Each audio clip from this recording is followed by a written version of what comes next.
Normalement, on est en direct. Bonjour tout le monde. Salut Bastien. Et hello Flavien, et hello tout le monde, les premiers arrivants. Je sais pas où on peut les voir. Tu peux voir le nombre de personnes qui arrivent. Ouais, normalement, du coup, là, en haut à gauche, à côté du direct, tu as un petit œil là. Tu vois les Ah, personnes. ok, Il y a plus de 30 personnes qui sont en direct. N'hésitez pas à nous dire dans le chat si vous nous entendez bien ou vous voyez bien. Ça peut arriver qu'on ait des petits problèmes de caméra ou de son. Donc, n'hésitez pas à nous dire bonjour et valider que tout est OK niveau technique. carrément. C'est ma première fois avec StreamYard, donc vous me pardonnerez si des fois je comprends pas l'outil, mais ça a l'air assez simple. Hello Clémence, hello Florian. Voilà, je vais peut-être pas dire hello à tout le monde en fin de compte. Salut tout le monde. Ok, parfait, tout est ok. Donc très content de faire ce live là avec Bastien et Grosse Room. On va se présenter un peu après et Bastien va vous présenter aussi son parcours et qui est Grosse Room. Mais pour la petite histoire, ça fait pas mal de temps qu'on travaille ensemble, qu'on collabore et qu'on voulait faire ce webinaire là. Donc c'est le dernier de l'année 2024, donc on est vraiment très content de pouvoir faire ce webinaire. Carrément, ça faisait longtemps qu'on en parlait. Et surtout, on voyait que c'était un sujet que nos clients respectifs abordaient souvent. Et on s'est dit, OK, là, il faut qu'on se pose et qu'on réponde à toutes ces questions. Donc, vraiment, on a créé ce webinar en réponse à des questions vraiment très business. Donc, je pense que ça va vous intéresser.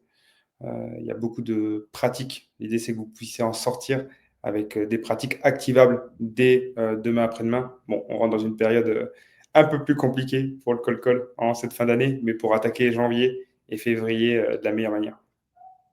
Ouais, c'est surtout quand on voit pas trop les webinaires, c'est vrai, sur le call call, vraiment. Il y a un peu maintenant des lives, des personnes qui font du live où ils font du call en direct pour montrer des Ouais, exemples, etc. Mais c'est moins théorique, du coup, c'est vraiment très pratique comment ils font leur call, etc. Et du coup, on voulait aussi, avec Bastien, qui a pas mal d'expérience sur le call call, avoir cette partie théorique du call call pour pouvoir scaler et pouvoir le lancer dès 2025, quoi.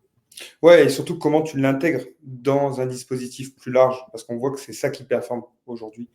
De manière isolée, chaque canal est capé. Dès qu'on crée de la synergie cohérente, c'est là que ça explose au niveau des taux. Et on sait que c'est de plus en plus dur aujourd'hui d'aller percer. Il y a le marché aujourd'hui qui est compliqué, les canaux se multiplient. Donc, c'est de voir comment on peut créer un dispositif cohérent et qui s'adapte, en fait, on va le voir, à chaque secteur, à chaque persona, avec des différences, bien sûr, mais dans l'ensemble, on garde le même dispositif. Ouais. Et je réponds juste à Adlan. Non, ça va pas. On a commencé il y a 2 minutes 30. Donc là, on se présente et on va attendre. Je sais pas, t'attends combien de temps, Flavien, combien de personnes avant On va pouvoir pas tarder à commencer. On arrive à 70 participants là en live. Ça va commencer à continuer à grimper. Donc, on va pouvoir y aller quand tu veux, Bastien. Allez, let's go. Je te laisse commencer ou j'introduis? Je te laisse te présenter, Bastien, avec plaisir, que tu te présentes et que tu présentes Grosse Room. Carrément. Du coup, moi, c'est Bastien. Je suis Head of Growth chez Growthroom. Donc, je m'occupe de toute la partie à la fois acquisition strat qui va nous intéresser aujourd'hui et aussi toute la partie sales avec une équipe de SDR et une équipe sales. Avant de rejoindre Growthroom, j'avais exactement le même rôle dans une autre boîte qui s'appelait Formalizy et qui faisait en fait tout ce qui était formalité juridique. Donc, je sais que Flavien, tu as eu une partie entrepreneur. Donc, peut-être que tu as dû créer des formalités juridiques. Et donc, en fait, on processait toute la partie tribunal de commerce, etc., toutes les formalités. Donc j'ai toujours baigné là-dedans, dans l'acquisition, dans la partie sales. Et du coup, c'est un sujet qui revient énormément. C'est un sujet qu'on avait perdu un peu, la partie cold calling, il y a 2 3 ans, avec l'émergence de tous les outils automatiques. Et maintenant, en fait, ça revient, non pas en supplément, enfin, ça vient compléter le dispositif, c'est pas l'un ou l'autre. Et du coup, là, ça devient hyper intéressant. Ceux qui prennent ce virage-là explosent en termes de perf. Et du coup, chez Grossroom, nous, on va être spécialisé dans la génération de leads en particulier. On a toute une branche B2C, mais aussi énormément de B2B. Et donc, c'est comment on fait pour nos clients leur générer les rendez-vous les plus qualifiés sur des cibles très variées. On peut aller cibler aux US des chercheurs comme du DRH en France. Et on va vraiment être obsédé par le retour sur investissement. Donc, en gros, peu importe tout ce qu'on va dire là, c'est qu'est-ce qu'on rapporte à la fin du mois. Et pour ça, on a plusieurs équipes. On a toute une équipe paid media, Google Ads, LinkedIn Ads, Meta, Twitter, toutes les régies que tout le monde connaît. Où là, vraiment, on a des seniors qui sont fous de data et de tracking pour améliorer les campagnes. La deuxième équipe, c'est la outbound B2B. C'est ce qui nous intéresse aujourd'hui. Comment tu mets en place tout le process de prospection commerciale automatisée.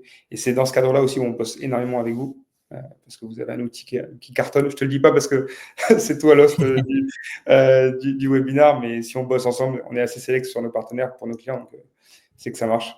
Et après la partie, on a une équipe SEO, donc rédaction de contenu et positionnement SEO, et une dernière sur la partie CRM HubSpot. En fait, on a vraiment voulu combler tout le funnel, et en fait, chaque offre est née d'un besoin de nos clients. C'est-à-dire que la partie CRM, il y a 2 ans, c'est nos clients qui nous disaient on aimerait retrouver l'expertise de Grossroom sur cette partie-là, et du coup, on l'a montée. Et là, on arrive sur le cold calling pour 2025 également. C'était la dernière petite branche qui vous manquait pour vraiment être complet. Ouais, là, alors là, on est complet. On arrête on arrête l'épaule, on arrête les expertises, on est full. Mais du coup, ça permet vraiment de pouvoir apporter une réponse à n'importe quel client. Et ça, du coup, c'est hyper grisant, tu vois, de te dire que tu n'es pas ultra verticalisé, ce qui fait qu'on a plein d'expériences qui nous nourrissent pour aller aider d'autres personnes. Et du coup, là, dans le chat, quand on fera le point sur cold calling, si des fois vous voulez qu'on adapte, poser une petite question sur moi, je suis dans tel secteur, une question spécifique, parce que je trouve que c'est là où on va plus loin aussi. De dire, OK, bah, dans ton cas, moi, je ferai ça, ci et ça. Ouais, merci beaucoup, Bastien, pour la présentation de Grossroom. Moi, pour me présenter très rapidement, du coup, je suis Flavien, je suis Head of Growth de Faro, ça va faire 2 ans. Donc, je gère toute la partie marketing acquisition.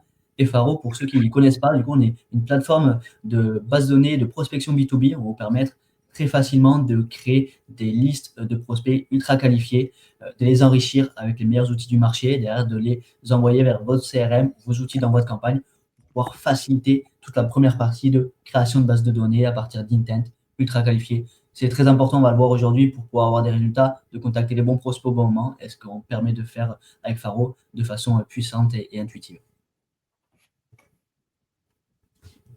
Allez, on va pouvoir commencer du coup, Bastien, let's go. Ouais, la première question, évidente peut-être si vous êtes sur ce webinaire, mais c'est pourquoi faire du cold calling? La première raison, ça va être, ce que je disais en intro, c'est varier les canaux de contact. Parce qu'aujourd'hui, vous ne pouvez pas savoir sur votre cible, et encore même sur une même cible, vous allez avoir des personnes différentes. On reste des humains. Certains vont préférer être contactés par mail, d'autres par LinkedIn, d'autres directement par appel, d'autres encore en physique, en salon, etc. Et donc ça, surtout souvent dans le début de la construction d'une strate de prospection, peu importe laquelle, il va falloir varier pour se dire, OK, ça fait 4 mois que je teste le cold calling, ça me permet d'apporter ça. Et du coup, dans mon dispositif global, c'est cohérent de le garder, ou au contraire, je le cut, ou au contraire, je l'accélère. Donc, varier les canaux, c'est hyper important parce que souvent, on se construit avec un peu le bouche-à-oreille, le réseau.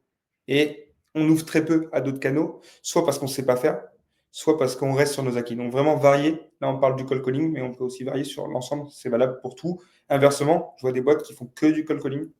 Et du coup, elles se coupent énormément d'opportunités parce qu'elles automatisent rien et du coup, ça demande quand même de l'effort.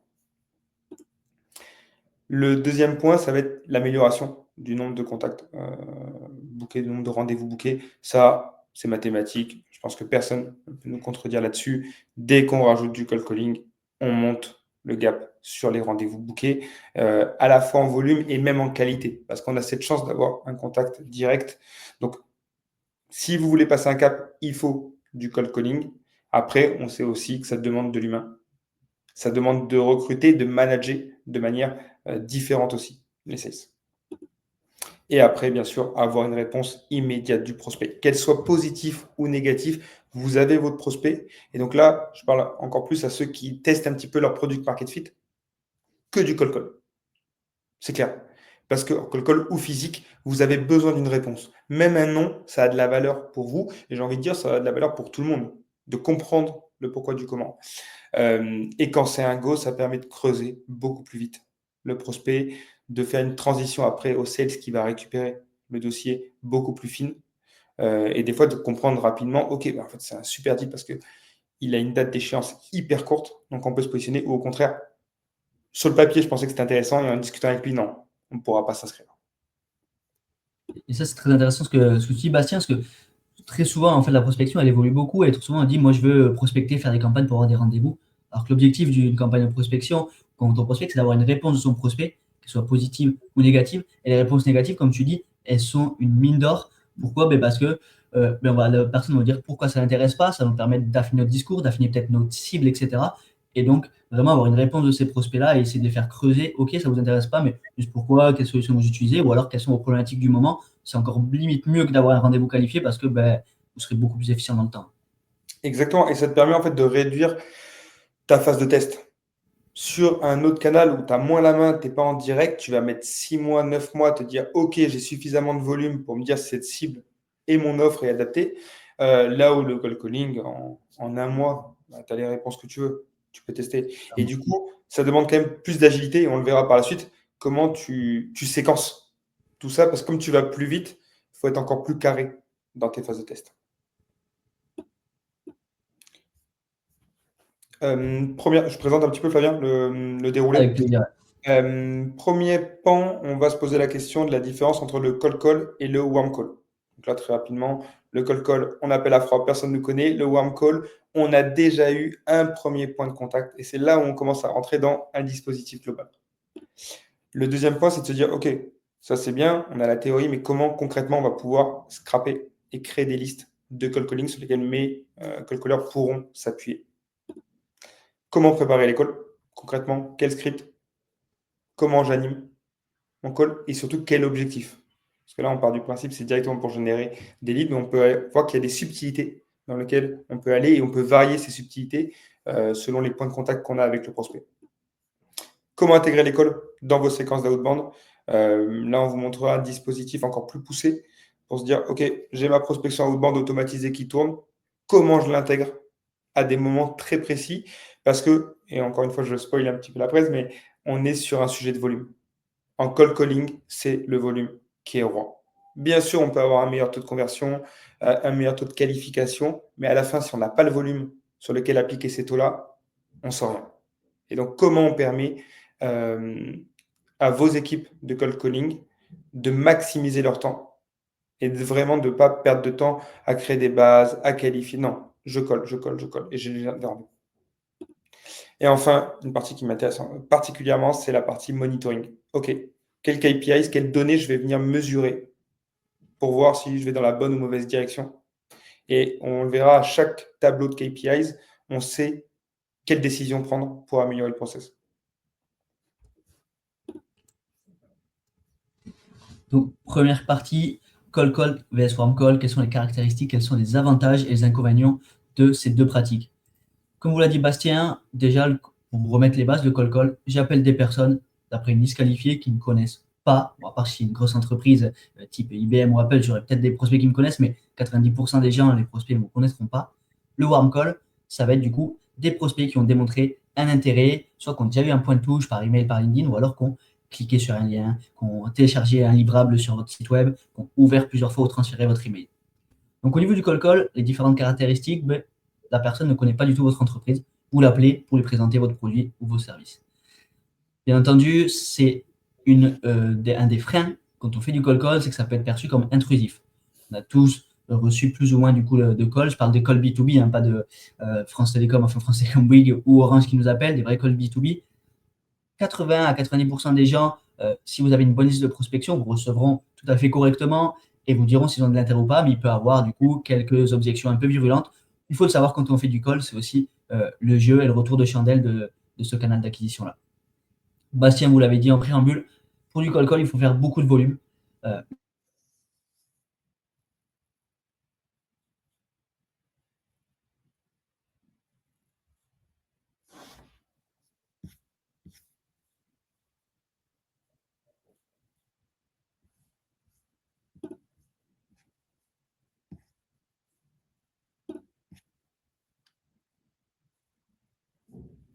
Alors, je ne sais pas si vous m'entendez. Moi, j'ai l'impression que ça bug au niveau de Flavien. Je ne sais pas si c'est moi. Florian, par exemple, Est-ce que vous m'entendez là? Ah yes, j'ai l'impression que j'avais un petit. Moi, de mon côté, j'ai un petit bug de réseau, Ouais. non? C'est bon? J'ai l'impression que ça a bugué, Flavien. Là, c'est bon. Ça a l'air d'être revenu. Ouais, c'est bon, pareil, je ne vous voyais plus. Ok, désolé, petit aléa du direct, donc c'est bon, tout est ok. Je crois que j'étais au volume, ça a coupé quand je parlais du volume d'appel, c'est ça? Ouais, c'est ça, exactement. Ok, donc ouais, comme disait Bastien, il faut faire du volume parce qu'il y a du coup un taux de décrochage des personnes qui décrochent qui va vraiment varier suivant les horaires, suivant les secteurs d'activité que l'on contacte, le taux de conversion aussi. Donc, il faut en faire pour vraiment avoir des vrais résultats. Le warm call, du coup, les caractéristiques, c'est les prospects qui ont démontré un intérêt ou qui ont déjà été contactés. Donc, soit il est au milieu d'une campagne où vous lui avez déjà envoyé un email, un message LinkedIn, soit du coup, il a cliqué sur un lien que vous avez envoyé, ouvert plusieurs fois votre email, téléchargé un livre blanc ou cliqué du coup sur un article spécifique. Donc, c'est plus facile derrière, vous avez un meilleur taux de conversion. Il va être du coup assez bien perçu. Vous avez déjà, normalement, en préambule, créé une liste de prospects qui est qualifiée. Et en plus de ça, les prospects que vous appelez ont démontré un intérêt supplémentaire. Donc, logiquement, comme vous l'appelez, la personne sait qui vous êtes, ou en tout cas, a regardé ce que vous faites et a démontré un intérêt du coup pour votre produit ou votre service. Donc, les personnes du coup vont avoir beaucoup plus d'intérêt pour votre appel. Mais par contre, il y a peu de volume d'appels. Ben, c'est des personnes qu'on a déjà mis dans des campagnes ou alors qui ont démontré un intérêt. Donc, logiquement, c'est beaucoup moins scalable que de faire du call-call. Carrément. Comment tu fais pour les questions, Flavien? Juste une petite question, je vois qu'il y a des questions intéressantes, notamment de Théo et de Ouais, Félix. On y revient on après les ou prend on à la arrive? volée comme ça, avec plaisir. Hein. Ouais, carrément. Dès que t'as envoyé. Théo, alors je vois, on peut afficher le message, je crois, si tu cliques sur Yes, afficher. exactement. Ouais, super, incroyable. Quid de chauffer les prospects froids en leur poussant de la valeur, autant les appeler directement. Il y a deux écoles. Il y a deux écoles et deux écoles qui fonctionnent bien. Dans les scale-up, souvent, tu vas retrouver, parce qu'il y a énormément aussi de sales, donc ça te permet de le faire, d'appeler directement. En fait, ton premier point de contact, ça va être l'appel. Et après, derrière, limite, c'est du nurturing plus d'avoir ta séquence de prospection. Et en fait, ça, c'est permis parce que tu as une force de sales incroyable. Dans l'autre cas où tu es en équipe plus réduite, je vais privilégier un dispositif où tu as déjà de l'outbound qui a tourné, qui te permet de collecter, et on le verra par la suite, ceux qui ont ouvert le mail, qui ont cliqué sur des liens ou qui ont juste reçu, et qui permet de prioriser en fait ta force de cold calling, parce que tu ne peux pas te permettre de faire 1500 calls par semaine avec un seul SDR. N'hésite pas à me dire, Théo, si c'est OK pour la réponse. Et là, on a une question de Félix. Il y aura une partie stratégie d'attribution de leads sur les campagnes et sur les contacts sans interaction de mail, vous les transmettez quand même. Alors, je ne suis pas sûr de comprendre, Félix, sur la partie transmettre quand même. Est-ce qu'on les transmet quand même à une équipe Ouais, sales? je pense qu'on va sur la partie du coup, comment on intègre dans les campagnes. On va en Ouais, parler. Je crois que ce que veut dire Félix, tu peux nous confirmer, c'est est-ce que du coup les personnes du coup qui ont pas ouvert le mail, démontré aucun intérêt, est-ce que vous les transmettez quand même au sales pour qu'ils les appellent? Et du coup, c'est sur ce que tu as dit, Bastien, sur la carrément, ouais. priorisation. C'est Carrément, ouais, que on va. en fait, ils vont les appeler en dernier. En gros, si vraiment ils ont du temps pour cela, ils vont les appeler. Exactement. Et donc, souvent, on y arrive quand même. Ouais, clairement, parce que bon, les prospects du coup de warm call, souvent, ça dépend des campagnes, mais 30, 40, 60, c'est rarement 500 personnes du coup à appeler. Donc logiquement, ils arrivent quand même à faire du call call pur et dur. Carrément. Donc tu as bien fait de le dire, Bastien. Du coup, n'hésitez pas, comme d'habitude, à poser vos questions en direct. Ben, on les prendra à la volée pour y répondre. L'objectif, c'est que ce soit le plus interactif possible et de vous apporter le maximum de valeur. Donc n'hésitez surtout pas. Et merci Félix et Théo pour vos questions. Donc si on refait du coup les avantages du call call, du warm call, un des gros avantages du call call, c'est que la rapidité de déploiement. C'est super facile à mettre en place. Il faut créer une liste de prospects, prendre son téléphone et appeler tout simplement. Il n'y a pas besoin d'avoir de compétences techniques. Il faut juste du coup avoir des compétences un peu relationnelles, savoir les bases du coup du call call, savoir comment du coup faire un script, etc. Mais sinon, n'importe qui peut le faire. Une fois que vous avez un produit ou un service à vendre, c'est le canal d'acquisition qui est le plus simple à mettre en place pour votre entreprise. Et Bastien, tu l'as très bien dit, même pour découvrir son product market fit, c'est super intéressant. Scalabilité de la stratégie, c'est très facile à scaler. Une fois qu'on a des résultats sur du call call, il y a juste un enjeu RH, c'est-à-dire qu'il faut avoir des personnes du coup qui sont capables de le faire et qui puissent le faire, du coup de recruter. Mais par contre, vous pouvez très rapidement du coup passer à l'échelle sur des stratégies de call call, alors que sur des stratégies par exemple de campagne de banque, que ce soit par email ou par LinkedIn, il y a nos créations de sous-domaines, le nombre d'emails que l'on doit envoyer, tout ça doit se calculer, on a vite des coûts qui sont associés. Pareil pour LinkedIn, il y a des invitations, des limites d'invitation, de messages, etc. Sur du call, c'est vraiment qu'un sujet RH, sinon il n'y a pas de limite et la scalabilité est assez facile à mettre en place. Carrément. Et ça reprend un petit peu là, je vois les messages, notamment d'Edouard du Pressoir qui nous dit c'est important de différencier en gros les PME qui ont une seule personne et d'autres tailles de boîtes plus importantes où vraiment ils ont un plateau parce que, comme dit Edouard, attention, tout le monde n'a pas de SDR et d'AE. Et en fait, des fois, c'est directement le fondateur ou l'équipe fondatrice qui s'en occupe. Mais après, le principe reste fondamentalement le même. C'est juste que tu vas moins pousser parce que tu auras moins de temps pour revoir les objections et les scripts. Ouais, clairement. Au niveau du warm call, du coup, les différents avantages, c'est qu'on a un très beau taux de conversion.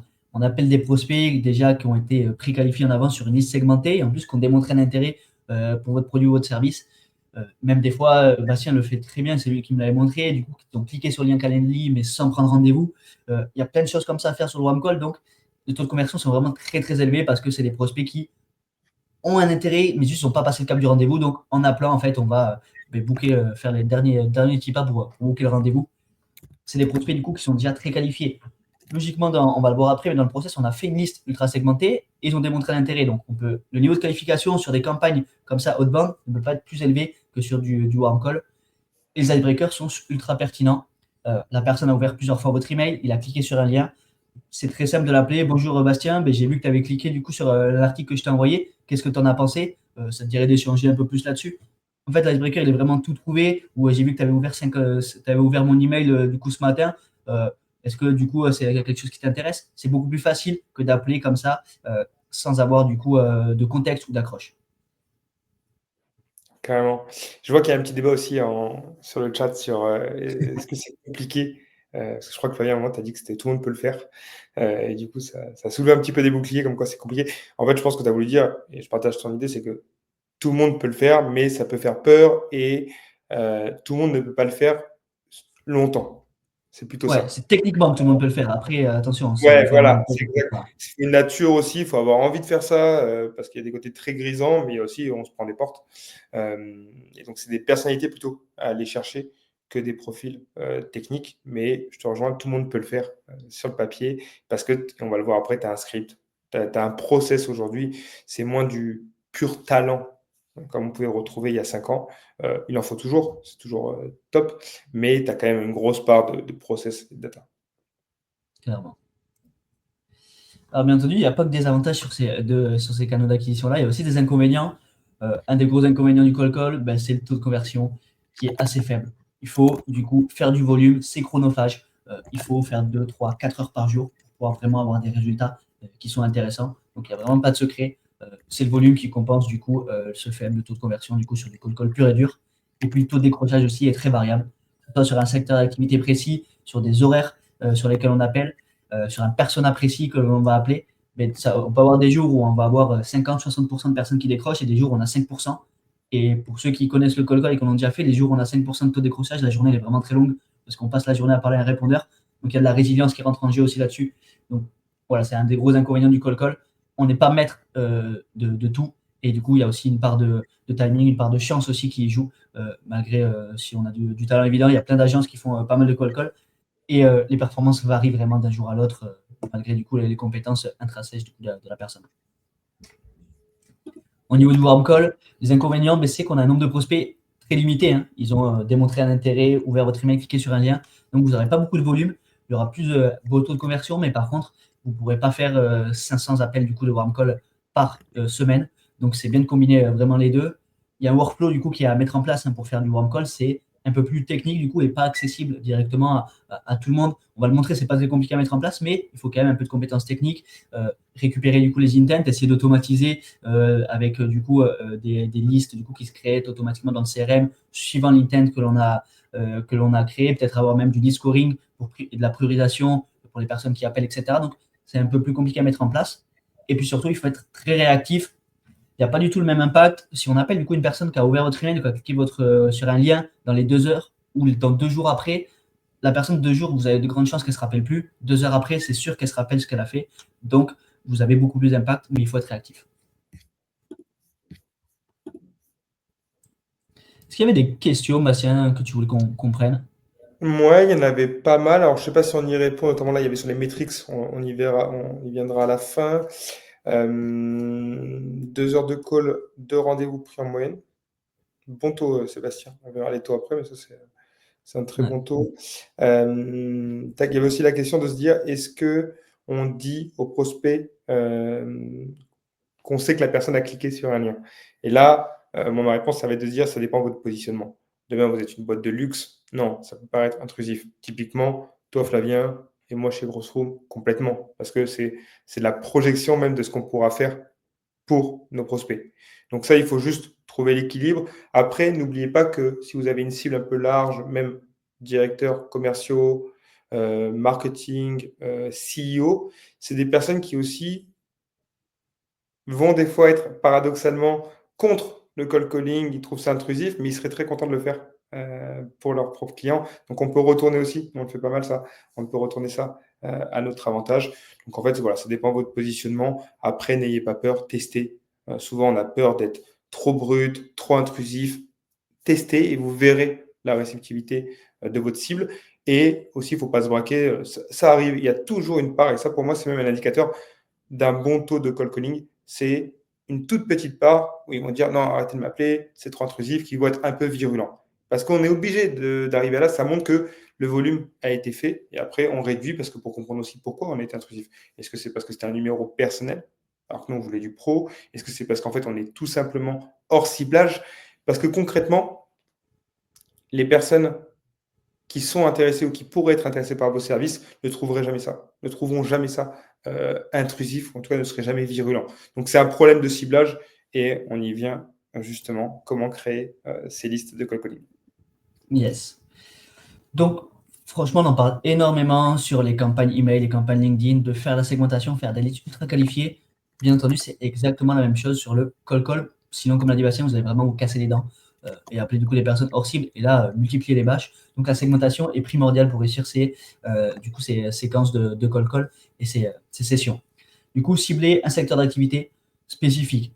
Pareil, même si vous adressez à un grand nombre de secteurs d'activité, il y aura du coup un langage particulier, des expressions particulières sur un secteur d'activité. Du coup, il faut se spécifier. Si vous parlez comme votre prospect, vous appelez des personnes, par exemple, je sais pas, des artisans, vous allez parler du coup avec du coup des mimétismes qu'ils ont, avec un champ lexical spécifique. Il va connaître votre expertise et votre call call va beaucoup mieux se passer. Et ça sera beaucoup plus facile de vous, pendant 2 heures, vous concentrer sur un secteur d'activité que d'appeler un maçon, ensuite un agent immobilier. C'est très compliqué de faire comme ça. Donc vraiment, cibler par secteur d'activité, ça vous permettrait d'avoir des meilleurs résultats, de rester focus, de vous mettre un peu dans la peau de vos prospects pendant votre session de call call. Carrément, ça c'est hyper important, notamment parce que vous allez souvent avoir des équipes jeunes de cold calling et vous pouvez énormément les épuiser à changer de cible constamment. On va vraiment chercher cette verticalité en prospection cold calling. Donc j'ai un persona, j'ai un script et en fait je vais bombarder toujours le même, ce qui permet en plus de l'adapter et de l'améliorer en live. Si on change constamment, on n'a pas ce côté se dire ok, bah en fait c'est vrai que ça fait 2 fois que j'ai ce retour-là, je vais tester de modifier légèrement mon script sur le prochain call. Parce que du coup, on a une base référentielle qui fait que changer et sur laquelle on ne peut pas s'améliorer. Donc très très important d'avoir un personnel, de se dire ok, là c'est mardi matin, j'ai 2h30 devant moi, 2 heures, je vais toucher ce personnel-là et cet après-midi je passerai à un autre. Ouais. Et du coup, vraiment comme l'a dit Bastien, secteur d'activité, persona et taille d'entreprise, parce que on le dit aussi assez souvent, une taille d'entreprise, du coup, même si c'est le même secteur d'activité, le même persona, entre 1 à 5 et plus de 50 salariés, ils n'ont pas les mêmes enjeux, il ne faudra pas avoir le même discours. Donc, faciliter, garder une taille d'entreprise qui soit similaire, du coup, sur toute votre session de call pour pouvoir vraiment avoir le même discours et mettre en avant les mêmes problématiques. Une fois que vous avez du coup fait cette première liste, il va falloir récupérer un maximum d'informations. Plus vous avez d'informations pour votre call, plus vous allez être pertinent, plus ça sera facile de rebondir aux objections, plus ça sera facile d'avoir une accroche qui soit pertinente. Donc, il faut récupérer notamment l'actualité récente de l'entreprise. Si vous avez des actus sur un salon qu'ils ont fait, une nouvelle feature qui vient de sortir, c'est super intéressant de commencer votre call par ça ou d'en parler au sein du call. La personne elle se dit, bon, ok, et en fait, il suit mon actualité d'entreprise, il ne m'appelle pas au hasard. Et de suite, vous prenez un autre aspect du coup de la part de votre prospect, il va beaucoup plus vous mettre en valeur. Pareil sur les derniers posts et interactions LinkedIn, c'est encore plus facile maintenant avec LinkedIn parce que l'actualité des entreprises, bon, Google Actualité ou sur Google, il n'y a pas d'actualité tous les jours sur les entreprises, à part les très grosses entreprises. Mais sur LinkedIn, suivant les prospects, s'ils sont actifs, vous pouvez très rapidement voir les derniers posts qu'ils ont likés, leurs dernières interactions et aussi rebondir dessus, exactement comme sur une accroche pour du cold email, mais le faire en call. Et aussi avoir l'organigramme de l'entreprise sous les yeux, le connaître à peu près, c'est très intéressant. Chez Faro, par exemple, si vous êtes client Faro, vous utilisez Faro, vous appelez une entreprise, vous avez l'organigramme sous les yeux. Ah ben non, c'est pas moi qui m'occupe de ça, c'est mon head of sales. Ah ben du coup, c'est Bastien qui s'occupe de ça. Ben, vous pouvez mettre en relation avec Bastien avec grand plaisir. La personne dit attends, il connaît mon équipe, etc. De suite, vous êtes plus pertinent. Une fois du coup que vous avez fait une liste précise, récupéré un maximum d'informations pour pouvoir être le plus pertinent sur vos séquences, il va falloir bien entendu récupérer les coordonnées de vos prospects. Là, je parle sur des séquences entières qui intègrent du coup de l'email et du call. Donc, email pronominatif, si vous souhaitez envoyer soit un email à votre prospect pour le préchauffer pour le warm call, ou alors, une fois que vous avez fait l'appel, renvoyer un petit email qui répond ou qui ne répond pas. Je vous ai tenté de vous joindre, etc. Ça fonctionne aussi très bien. L'email générique aussi, je voulais le mettre, notamment l'email générique pour les TPE parce que c'est assez sous-estimé. Et le call call est notamment très utilisé pour des secteurs d'activité qui sont peu digitalisés. Exemple, je ne sais pas, les agences immobilières, les bouchers, les restaurateurs. Le call call est très pertinent. Et du coup, combiné avec de l'email générique, ça va être du contact je sais pas, restaurant.com. Ça sera les emails qui vont regarder. Il n'y aura pas d'email nominatif. Donc ça, c'est aussi très pertinent. Et ne pas tout le temps faire que de l'email pronominatif. Des fois, c'est aussi l'email générique peut être pertinent pour les très petites entreprises ou ceux qui sont peu digitalisés. Utilisez aussi le profil LinkedIn si jamais vous souhaitez ajouter le profil LinkedIn, votre prospect sur LinkedIn ou alors faire des campagnes multicanales en intégrant du call call. Et ensuite aussi, du coup, vas-y, pardon, Bastien. Ouais, bah, je recommande complètement. En fait, on en revient au premier point de multiplier les points de contact. Aujourd'hui, on se rend compte qu'il y a des personnes, quand elles vont recevoir leur mail, c'est un petit peu l'effet j'ai une to-do, je dois la battre. Et donc, en fait, tout ce qui ne vient pas dans cette to-do opérationnelle de mon job, je la cut sans lire. Et du coup, ces personnes-là vont retrouver dans LinkedIn une relation de quand je suis sur LinkedIn, je souffle, j'ai le temps d'avoir une relation et des sujets annexes. D'autres, pas du tout. D'autres sont en capacité de tout traiter et préfèrent au contraire tout centraliser. Et du coup, ça, vous ne pouvez pas le savoir. Parce que c'est même pas lié forcément à une cible, c'est lié à une perception humaine et personnelle. Et donc, il faut multiplier. Donc, pour moi, on doit faire du multicanal complètement. Quand on, bien sûr, on a la chance d'avoir le profil LinkedIn. Si on l'a pas, bah, on reste sur l'emailing et le call calling. Mais dès qu'on l'a, ça ne vous coûte pas plus cher de le faire. Allez-y. Clairement. Et c'est vrai que tu as un point de soulève qui est très intéressant, c'est qu'il y a aussi le secteur d'activité, le persona, qui de base sont peut-être plus actifs ou pas sur LinkedIn, mais il y a aussi la personne en elle-même. Est-ce qu'elle va plus répondre sur LinkedIn, sur email? Et ça, vous ne pouvez pas le savoir tant que vous ne l'avez pas contacté. Et ça, c'est quelque chose, du coup, il faut tester pour savoir quel canal d'acquisition est le plus performant pour cette personne, suivant son caractère, suivant ses habitudes. Vraiment. Et ensuite, bien entendu, numéro de portable et numéro de fixe aussi. C'est comme pour l'email générique, pour toutes les petites structures de moins de 5 salariés et suivant le secteur d'activité. Des fois, ça répond encore mieux sur le fixe, c'est plus facile parce que si c'est une entreprise où ils sont 2 ou 3 dans l'entreprise, vous avez une chance sur 3 de tomber sur la bonne personne. Donc, logiquement, les numéros de fixe sont souvent plus facilement accessibles que les numéros de portable, moins cher aussi en acquisition. Donc, ça peut être pertinent suivant la cible que l'on contacte. Par contre, vous, n'appelez jamais depuis un 01. Privilégiez vraiment Ouais. le 06, le 07. Les différences de taux sont drastiques. Donc, privilégiez toujours le 06, 07. J'ai vu qu'il y avait des messages aussi sur quelle solution utiliser. Il y a beaucoup de réponses qui sont allées sur HubSpot. Alors ça, il faudra regarder les plans que vous avez. En général, sur le plan HubSpot Pro, on est à 1000 minutes par mois, donc à voir aussi si ça vous convient. Et surtout sur les numéros de téléphone. Si vous voulez un numéro de téléphone dédié à HubSpot, il faut que je regarde, là je ne me suis pas penché dessus récemment, mais c'était uniquement valable aux US et quelques autres pays. On ne l'avait pas encore en France, donc il fallait un numéro de téléphone pour avoir une portabilité. Donc c'est pour ça que moi je privilégie la solution Aircall, ça s'intègre très très bien avec HubSpot, c'est incroyable. Et comme ça, là, vous allez pouvoir envoyer et avoir un monitoring encore plus poussé, notamment avec les tags et la partie IA d'Aircall. Ah bon, c'est vrai qu'en France, on a deux très belles solutions, Aircall et Ringover, qui font très très bien le taf sur 99,9% des qualifications. Du coup, comment récupérer toute cette data-là sur Faro, pour ceux qui connaissent, du coup, vous pouvez directement récupérer les emails nominatifs ou les emails génériques du coup, des personnes, les profils LinkedIn et le numéro de fixe. Comment on va les récupérer? On va déjà travailler sur plus de 40 sources de données. Donc, tout ce qui va être données légales, on va pouvoir du coup récupérer notamment les numéros de fixe ou les emails du coup nominatifs, l'email générique des personnes. Et pour tout ce qui est enrichissement, notamment du coup des emails nominatifs professionnels, on va avoir Drop Contact qui est directement intégré à la plateforme, qui va vous permettre aussi de rechercher du coup les emails nominatifs de ces prospects-là. Et tout ce qui est profil LinkedIn, c'est pareil, c'est une base de données. Du coup, on a beaucoup de sources de données différentes, notamment LinkedIn, qui vous permet d'avoir le profil LinkedIn des personnes qui se retrouvent sur LinkedIn. Carrément. Le Graal, quand on fait du call call, c'est le numéro de portable. Bien entendu, ça permet d'avoir directement le prospect que l'on souhaite au bout du fil. Donc là-dessus, chez Faro, on a tout à fait conscience. On a des intégrations natives avec Better Contact ou Full Enrich qui font ce qu'on appelle de l'enrichissement en cascade de numéros de téléphone. Ils vont demander à 5-6 providers de rechercher du coup le numéro de portable d'un prospect en particulier pour maximiser du coup son obtention. Et on a aussi Casper qui est aussi spécialisé dans la récupération de numéros de téléphone portable, qui vous permet du coup, avec un abonnement d'un de ces trois outils, et de l'intégrer avec Faro, de directement depuis Faro, aller récupérer le numéro de portable des prospects que vous souhaitez acheter. Que vous souhaitez appeler, pardon.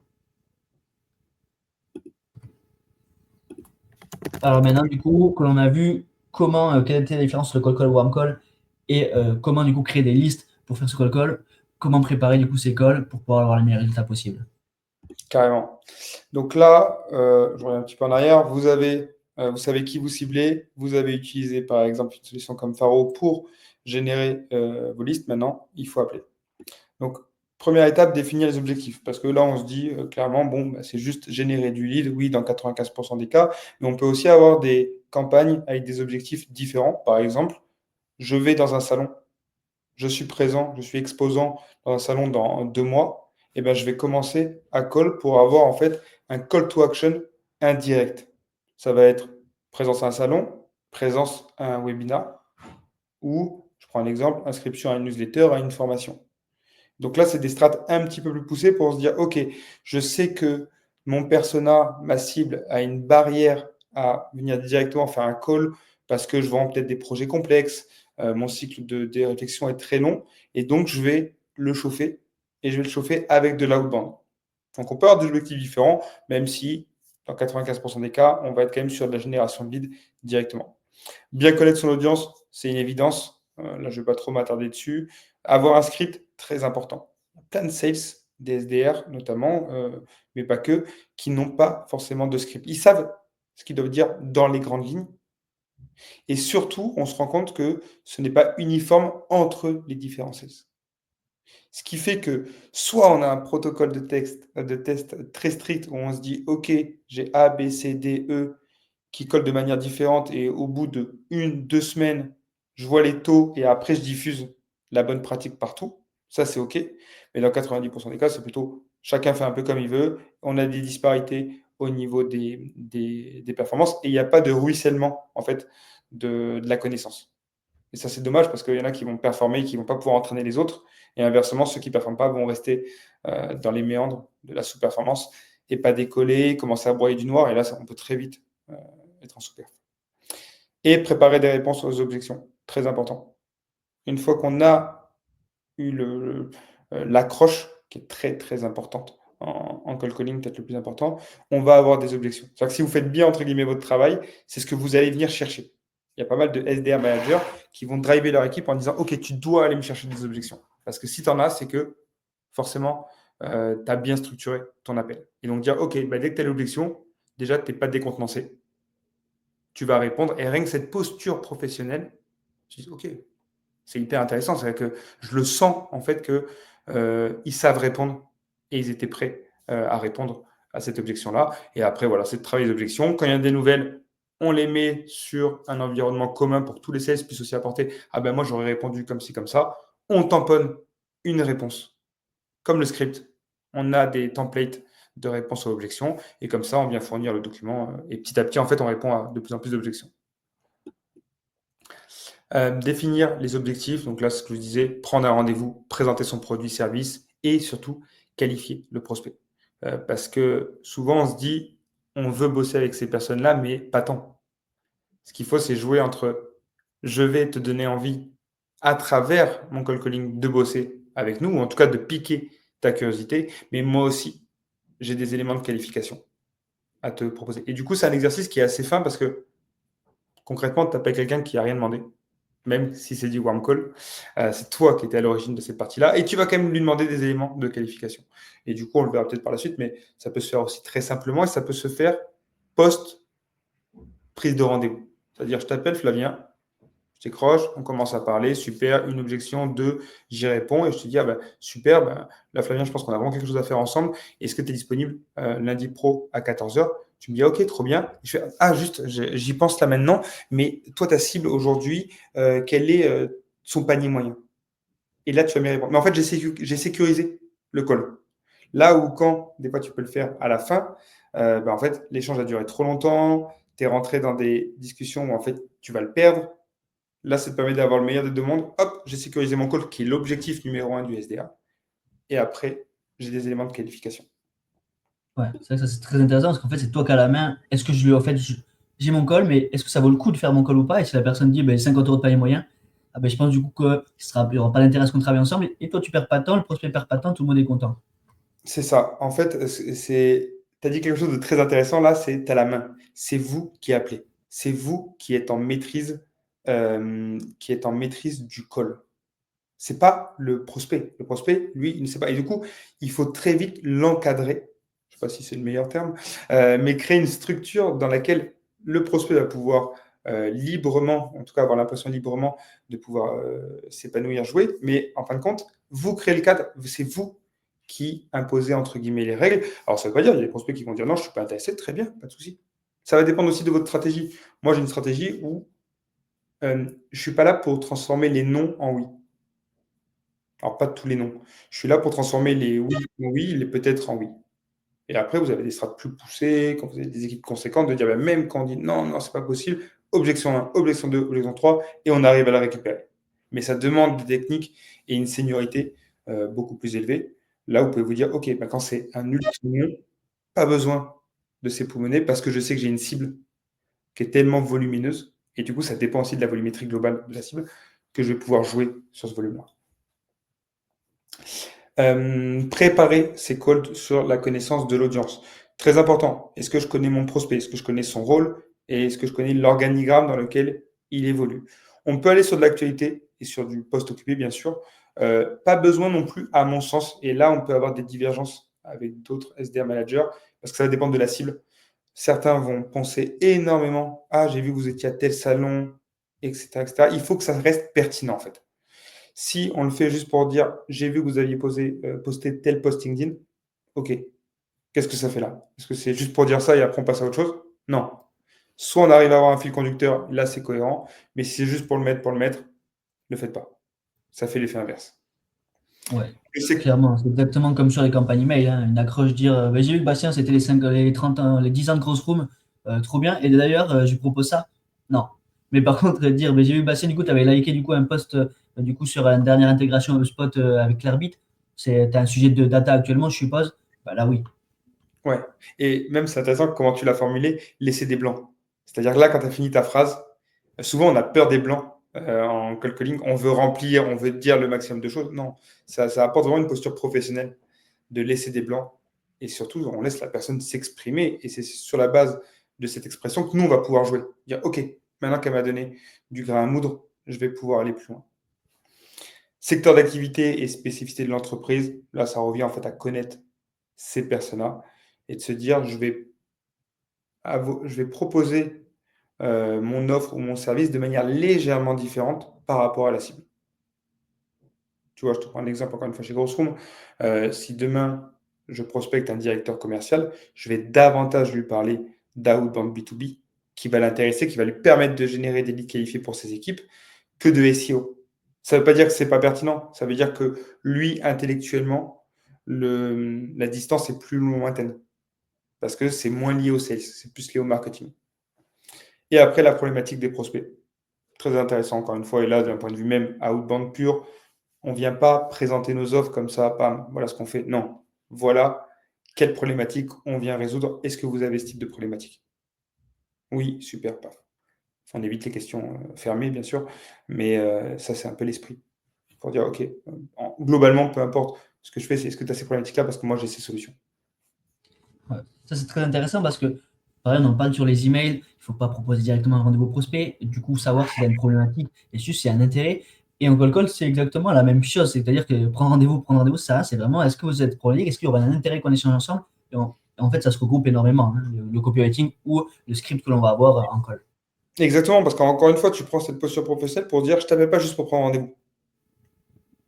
J'ai envie de travailler avec toi à ces conditions-là, parce que je sais que si ces conditions-là ne sont pas remplies, je ne pourrai pas t'apporter de la valeur. Et du coup, directement, ça crée aussi un climat de confiance.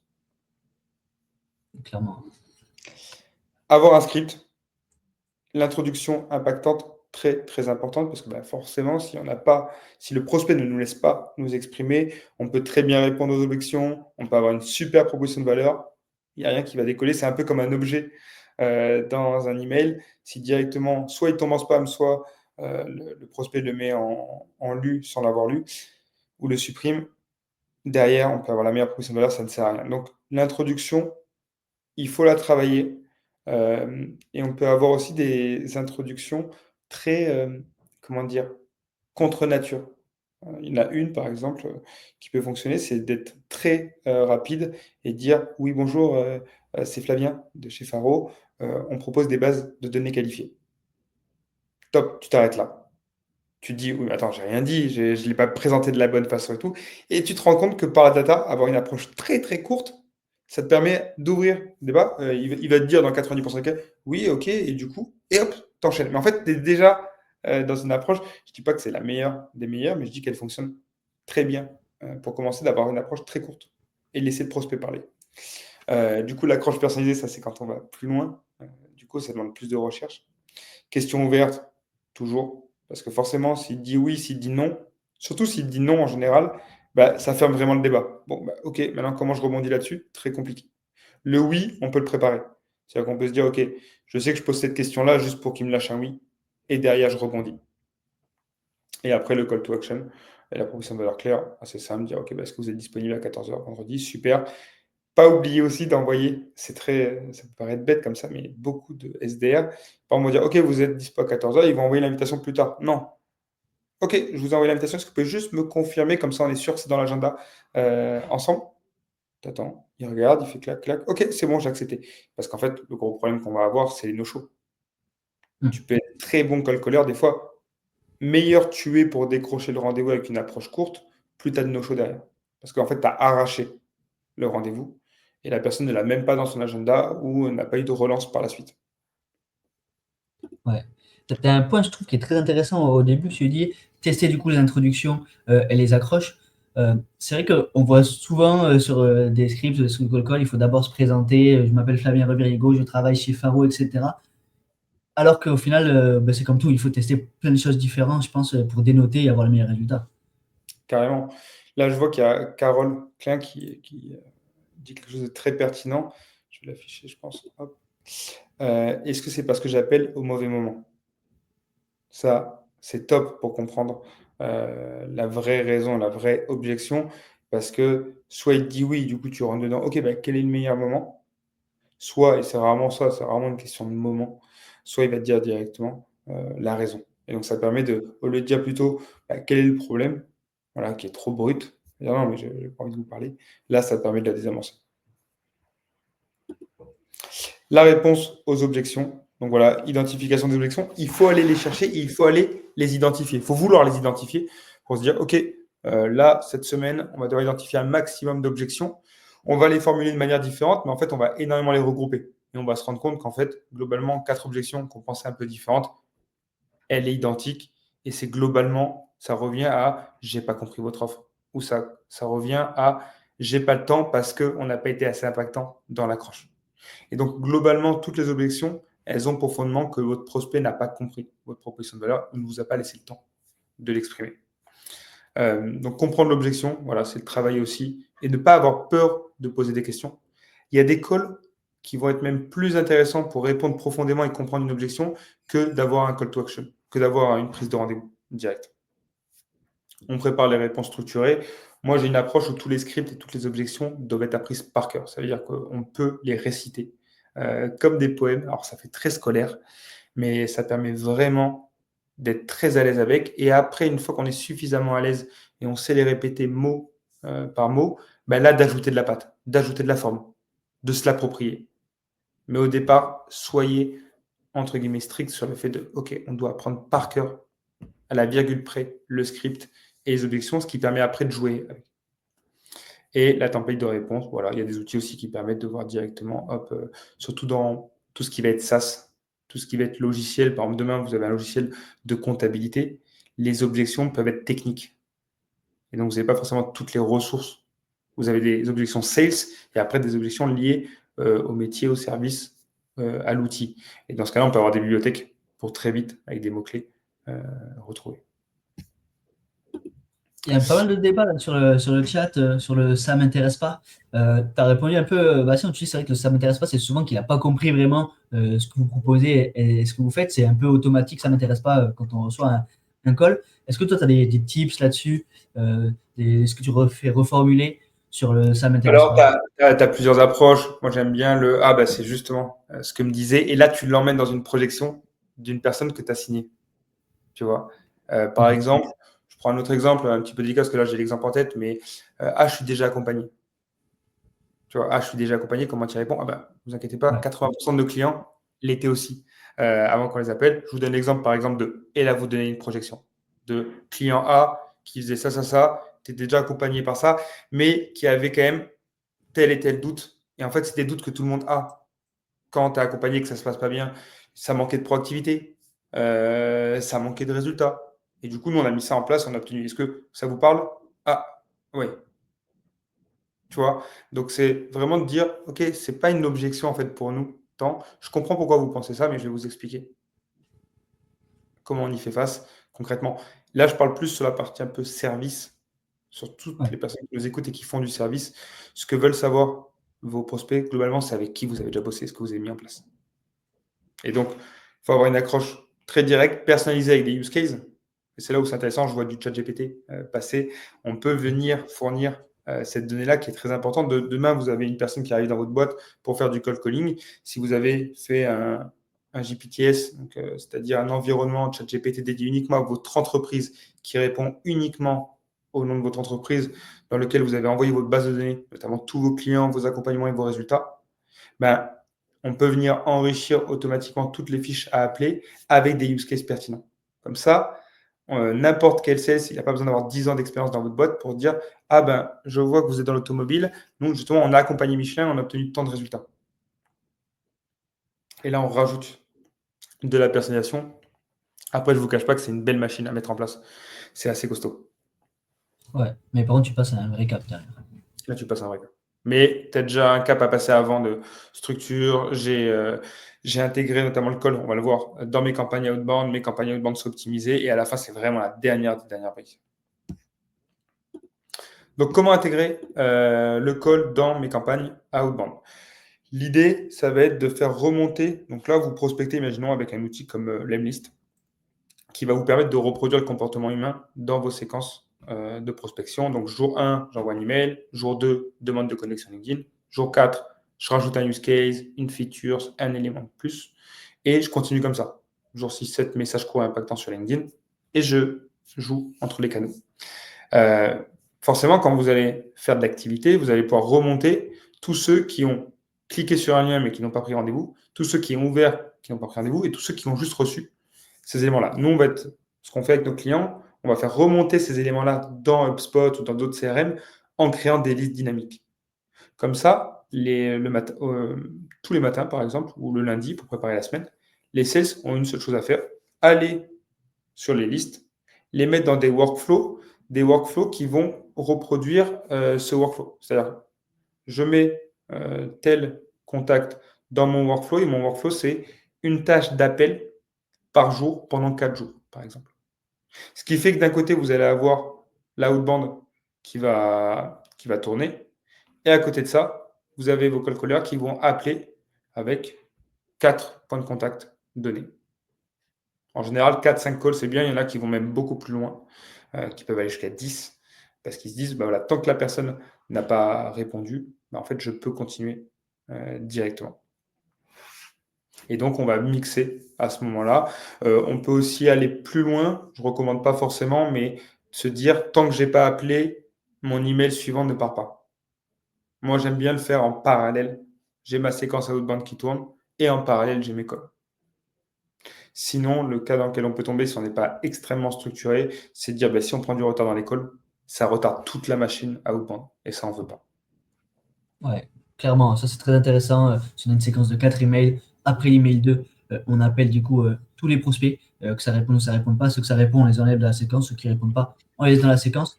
Et puis faire des mails comme ça, en plus, nous ce qu'on aime bien faire, par exemple, c'est qu'on envoie une vidéo mail 2. Donc derrière, en plus, tu as une petite accroche pour toute l'école. Est-ce que vous avez bien reçu vous avez pu voir ma vidéo? Est-ce que vous avez reçu ma vidéo? Ah, ma vidéo, une vidéo, on m'a envoyé une vidéo. Ça, la personne, ça va l'intriguer. Et du coup, en plus, tu as une accroche et tu fais le tri sur ta séquence. Clairement, intéressé, pas intéressé, ça continue, ça s'arrête.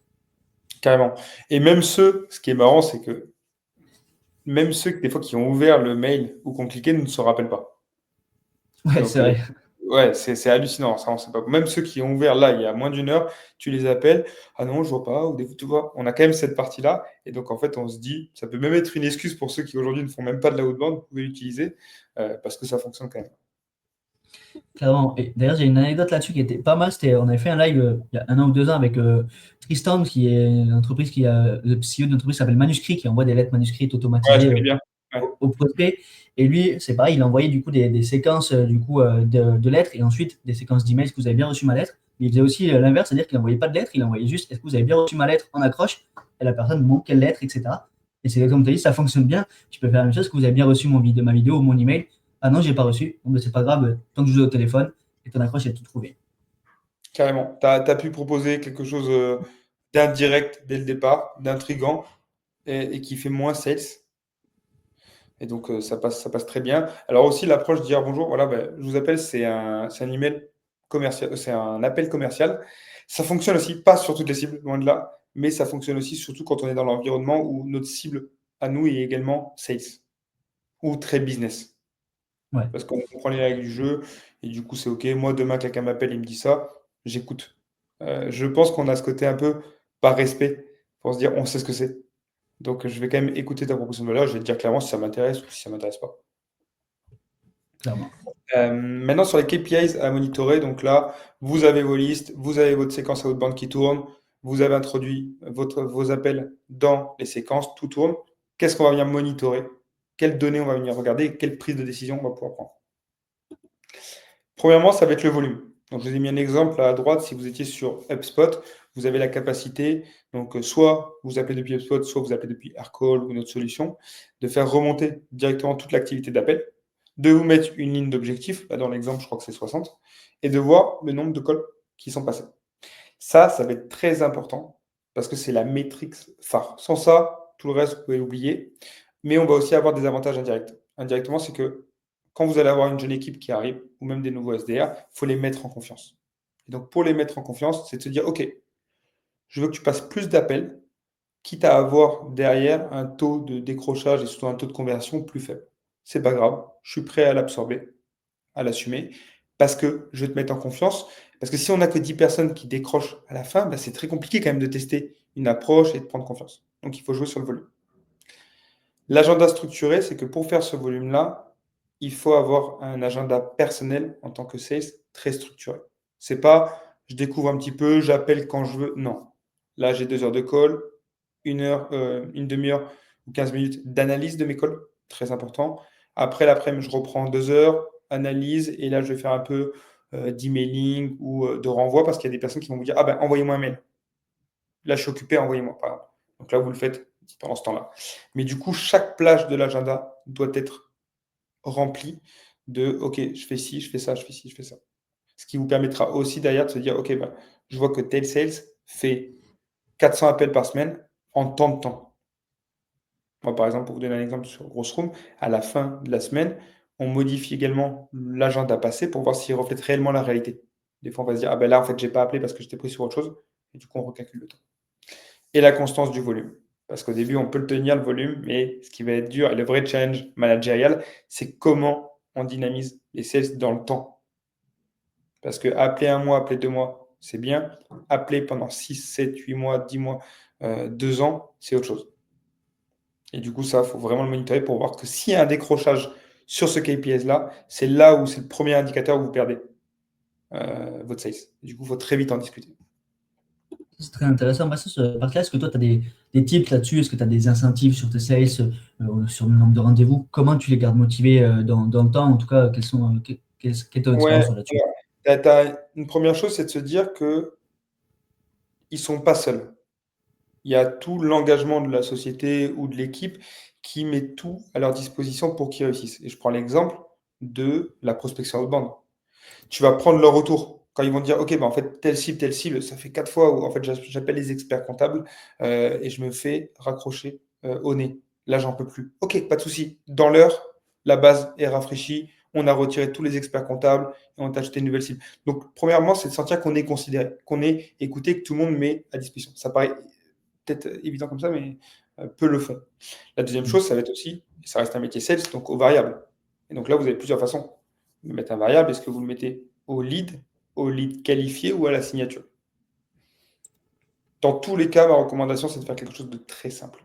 Parce que le premier écueil des variables en sales, c'est que c'est des machines complexes, il y en a même qui mettent des points, c'est même plus des valeurs absolues en euros.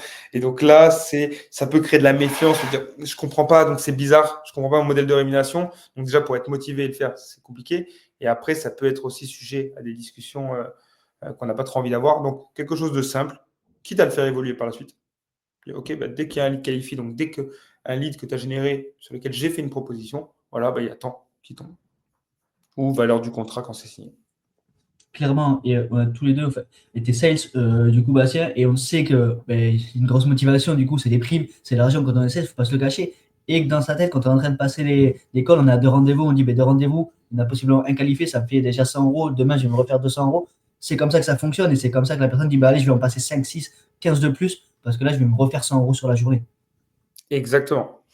Et ça, c'est quelque chose aussi qu'on peut ne pas mettre forcément directement en place au départ. Comme ça permet de dynamiser aussi l'évolution et la rythmée du SDR. Le deuxième KPI qu'on va bien mesurer, c'est le taux de décrochage.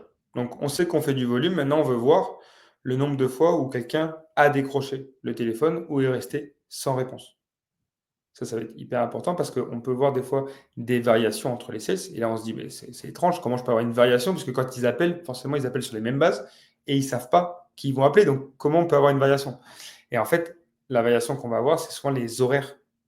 Je parle sur une cible ISO, la même cible, la même base. La seule chose qui, à mon sens, peut faire une vraie différence, c'est les horaires. Et donc, souvent, on va privilégier, moi j'aime bien avant 9 h du matin. Donc, c'est un peu compliqué à Paris euh, de commencer avant 9 h du matin. Mais avant ou tard aussi. Ça va dépendre encore une fois de votre cible. Mais sur la cible CEO, Head of Sales, c'est souvent des personnes qui ont des journées très remplies. Et donc, avant que la journée commence ou un peu plus tard le soir, c'est des bons horaires. Après, je veux aussi déconstruire cette idée reçue de non, il y a des plages qui ne fonctionnent pas. Ça va dépendre de votre cible. Et même le vendredi et le vendredi après-midi, ça fonctionne. Même le lundi matin, qui est pour moi l'horaire la plus touchy, ça peut fonctionner. Et Ouais, donc, t'as encore une fois, on peut se zéro dire qui fonctionne pas. Ou exactement, peut-être même mixer les deux, ça peut fonctionner, ça dépend de la cible. ça dépend de la cible et tester. Partez pas avec des idées reçues. Non, mais personne ne va jamais répondre à cette heure-ci. Non, allez-y. Et encore une fois, on peut aussi voir la logique différente. Comme on est dans une logique de volume, c'est de se dire, dans tous les cas, je dois toucher mon volume. Donc, même si j'ai un taux qui est beaucoup plus élevé en taux de non-décrochage, c'est pas grave. Ça me permettra d'avoir gratté mes 40 calls supplémentaires lundi matin. Et après, le KPI numéro 3, qui va être un peu l'étoile du berger, c'est la génération de leads. C'est concrètement combien de leads on a généré, avec toujours l'avantage à HubSpot, c'est qu'on peut avoir des lignes d'objectifs, des comparaisons par rapport au mois dernier. Moi, par exemple, on a à la fois un objectif d'équipe, mais individuellement, chaque KPI que vous voyez, ils l'ont aussi.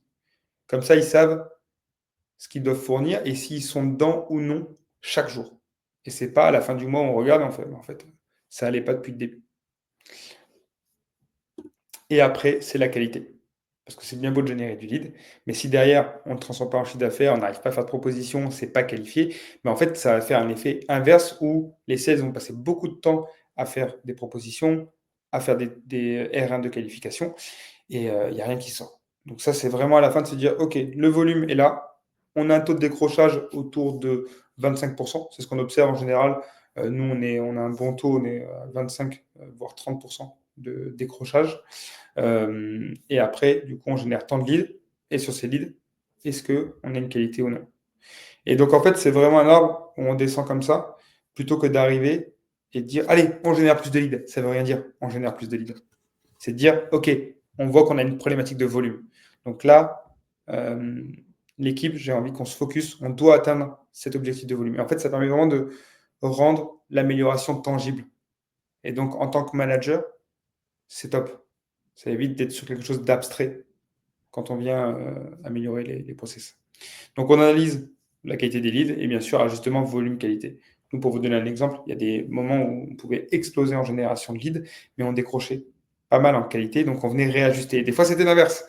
On voulait tellement qualifier que c'est nous qui disqualifions. En ce moment, on appelait et on disqualifiait les prospects. Et du coup, on se rend compte qu'on était trop drastique. Et du coup, on vient trouver ce juste milieu. Et ça, on le teste par l'approche.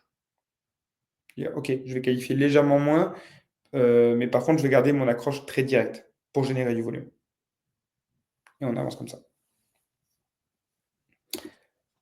Est-ce que vous avez des questions? Je pose cette question alors que je voyais plein de questions tomber. Je ne pouvais pas les lire en même temps que je parlais. Ouais, c'est vrai que ce Je sais pas webinaire, si le- c'est très intéressant. C'est un contre-webinaire prise dans l'œil où ça se parle pas mal de techniques, etc. Donc, pas mal de questions, ouais, je crois. Carrément. Beaucoup d'anecdotes aussi. Ouais, je vois que ça parle beaucoup d'expériences passées, de l'année partie.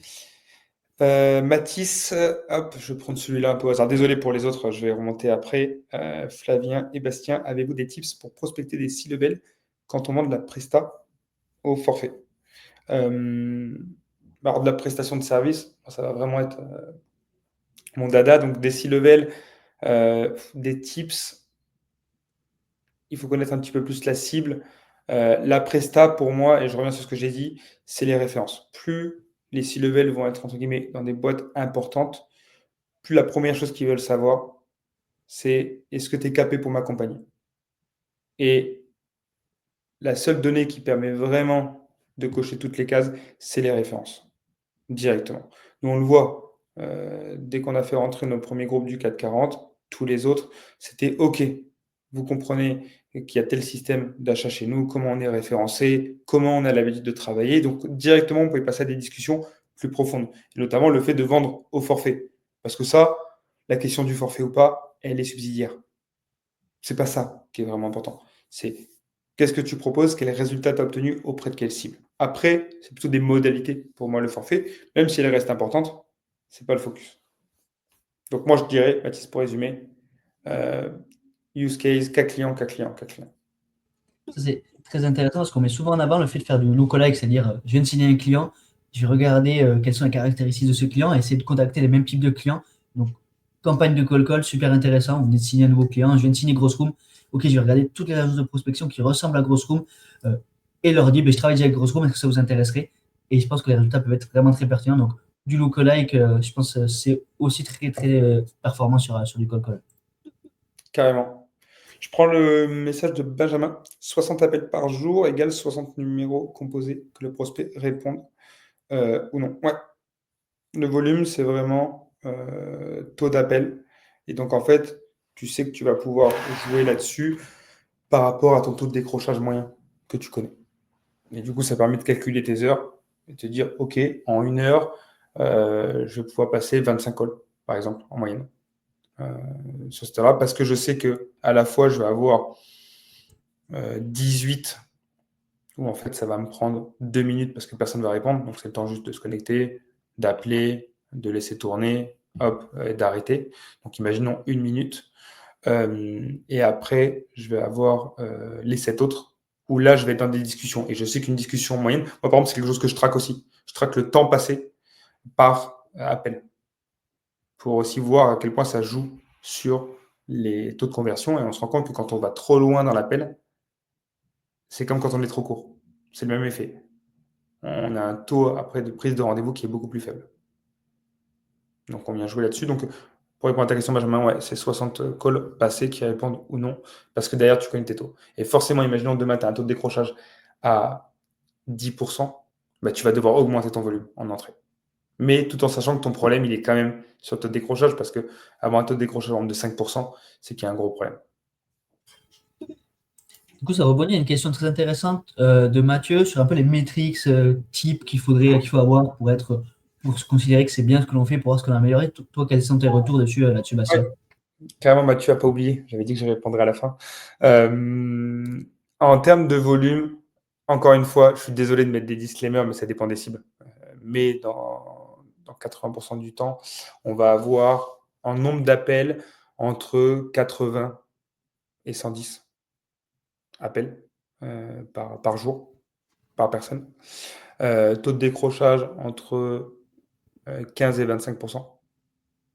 Génération de leads, là, on va voir, ça peut être très variable, mais vous avez un taux entre, allez, on va dire entre 1,5 et 3-4 entre personnes contactées et génération de leads. Et après, la qualité, alors ça dépend vraiment. Qualité, ça dépend en fait de l'accroche. Si on veut avoir un modèle où on est très court, on qualifie peu, le taux de qualité peut être de 30-40%, donc ça veut dire qu'on a beaucoup de pertes. On a 60% de pertes. Là où si on pose quelques questions, ne serait-ce que 3 questions, post-prise de rendez-vous, un peu comme je vous dis, là, vous appelez, vous prenez rendez-vous. Ah, au fait, j'ai oublié. Tac, tac, tac. Je pose mes 3 questions. Là, on a un taux de qualification qui doit ressembler à vos autres canaux. Et donc, en moyenne, un taux de qualification, il est de 60%. 50-60% de quali sur un canal. On a une question de Pierre qui est intéressante. Vous pourriez dire sur quelle cible warm call marche mieux que call? Je pense que c'est vraiment mettre en corrélation avec le volume. Comme on l'a dit, le warm call, on a plus de taux de conversion, mais logiquement, on a un volume qui est inférieur. Donc, en fait, vous aurez plus de réponses, sûrement plus de rendez-vous générés, en tout cas de qualifiés. Mais derrière, si vous avez 30 personnes à appeler et que vous avez 10% du coup, ou 5% de qualifiés, mais que de l'autre côté, en call, vous en appelez 500, peut-être que le call sera plus performant. Donc, je ne sais pas ton retour là-dessus, assez, mais moi, c'est vraiment, ça dépend le volume que vous faites sur les deux.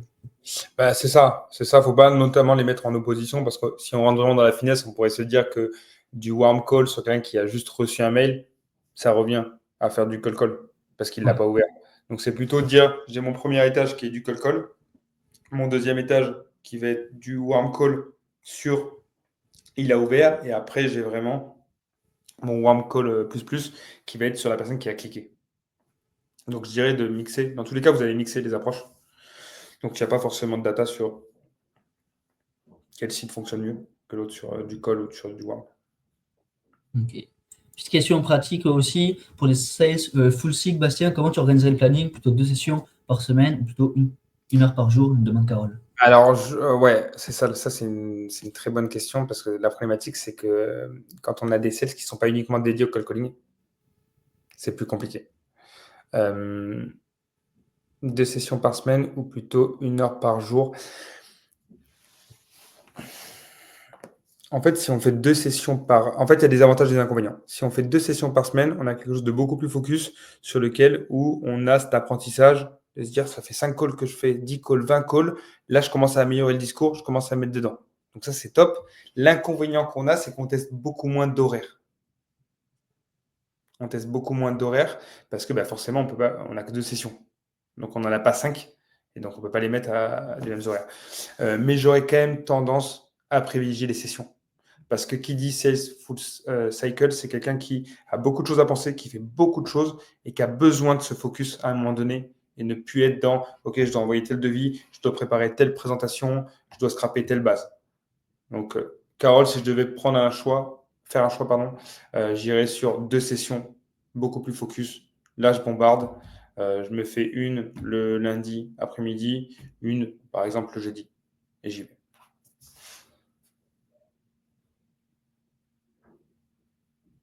Ah, t'es en mute, Flavien. Yes, merci. On n'a plus trop de questions, je crois. Si vous avez une ou deux questions, n'hésitez surtout pas. Sinon, j'en profite. Pour ceux du coup qui voudraient en savoir plus sur Grossroom, etc., n'hésitez pas à contacter directement Bastien, soit par email, soit du coup sur LinkedIn. Je vous enverrai aussi un petit mail à la fin de ce webinaire si vous souhaitez du coup directement échanger avec lui. Et pareil pour ceux qui souhaitent tester Faro, qui ne connaissent pas encore Faro, vous pouvez tester pendant 15 jours gratuitement. Donc n'hésitez pas à demander un essai directement sur faro.com. Carrément, on sera hyper ravis, en tout cas pour ma part, je pense toi aussi Flavien, d'échanger Ouais. sur vos problématiques. Je prends 2 semaines de vacances, donc je ne suis pas là, je dis ça parce qu'on a beaucoup de demandes, surtout en cette fin d'année, mais avec grand plaisir pour en discuter à partir du 6 janvier. Donc n'hésitez pas, si vous allez sur Grossroom et que vous prenez rendez-vous, on vous demandera le choix paid media, outbound. Si vous prenez outbound, vous tombez directement avec moi. Donc avec grand plaisir. En tout cas, merci Flavien, Impeccable. c'était cool. Le chat était top. Beaucoup sont restés, mais en plus, on est encore pas mal alors qu'on a dépassé. Ouais, Donc très cool. Merci à tous ceux qui ont animé ce chat, c'est toujours plaisant. Et c'était très cool. clairement. Franchement, merci à toi, Bastien, pour ta participation. Et merci à vous, du coup, aussi dans le chat. Vous étiez super actifs. Donc, c'était le dernier live de cette année. On a tous souhaité des bonnes fêtes.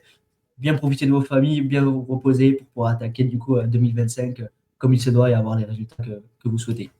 Carrément. Et si vous voulez nous faire un petit mail aussi pour nous dire, ben moi j'ai enfin en tout cas j'aimerais bien avoir un webinaire sur tel sujet, n'hésitez pas. On a plein de choses à vous dire, mais c'est intéressant aussi quand ça vient de vous. Je sais même moi quand je suis dans le chat et qu'on me pose cette question, je ne le fais pas. Si vous pouvez le faire, c'est top. Comme ça, ben, après, on vous invitera directement dessus et on pourra faire un webinaire qui répond à vos problématiques direct. Ouais, clairement, clairement. On va continuer à faire pas mal de webinaires en 2025. Donc, n'hésitez pas à nous dire quel sujet vous souhaitez qu'on évoque et on en fera avec grand plaisir. Super. Passez de bonnes fêtes. À bientôt. Passez une bonne Au revoir. Merci à tous.